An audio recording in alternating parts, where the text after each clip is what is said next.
Going on to the sequel for Insidious, what did you, as a director and then as a screenwriter, really want to do with this film to make it different than the first one?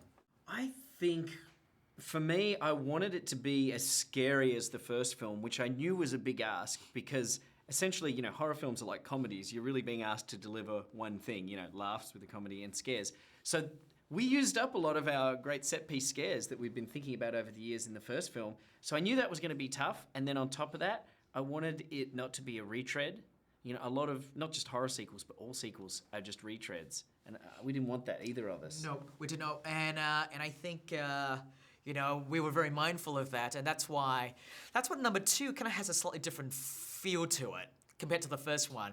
And partly because that was driven by where we went with the story. It could not be like the first one, because the first one, you didn't really know what was going on. And the second one, by the end of the first movie, you know so much more, but there was still a lot of mystery still going on. And so the second one kind of like expand on those mysteries and start to answer a few questions along the way.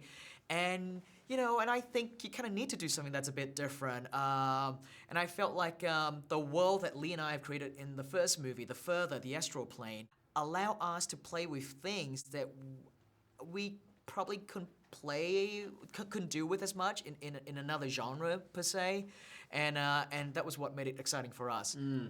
And also for me, the fact to come back and revisit the characters we created in the first movie was really awesome. I love that. Well, there's also a lot of humor in this film, and a lot more than the first one. Was that something specific that you guys talked about you wanted to do with this movie? I'm not sure if that was what our goal was. Definitely enjoyed torturing me. One of James's favorite things is like humiliating me on screen or torturing me, and he definitely got to do that with this one.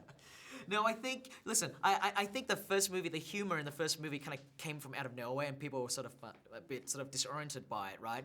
But with the second one, I felt like people are now going to go in knowing that the world is established in the first movie, and I can have more fun with it. I can have more fun with the Specs and Tucker character, and with Elise as well, and that was what we did.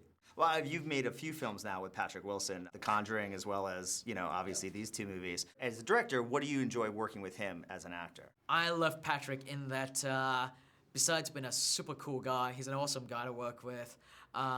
He brings a lot to his characters. He really does. He thinks a lot about it. He really, I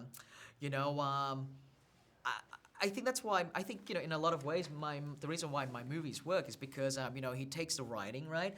And he brings so much to it. He brings the character to life, and, there'll be times where we'll sort of sit there and we'll agonize over, whether or not we would do this or do that, or try this or try that. But it is a real collaborative process between me and Patrick. And yes, having made 3 movies with him now, I feel like I know him very well. And I think, and there's also now a sense of trust, like he trusts me and I trust him as well, so if he comes to me with certain ideas, I'll be like, yeah, sure, let's give that a shot. And if I push him in a certain direction that he may not be comfortable with, right, because of his trust for me, he'll just give it a shot, and then sure enough, he'll watch the final product and he'll go, yeah, that's cool. Well, finally, I just wanted to ask you, you've basically done all your films in the horror genre. Right. Are you ready to transition into Fast and Furious 7, and what's that going to be like for you? I'm more than ready. I've been ready since after my first movie. Yeah. I'm a big fan of action films, as Leigh can attest to. So the chance to finally, to break out of a genre and try something different, do something different is very exciting for me. Great. Well, can't wait. I'm looking forward to that. And Thanks, man. thanks so much for Cheers, talking. man. Yeah, cheers.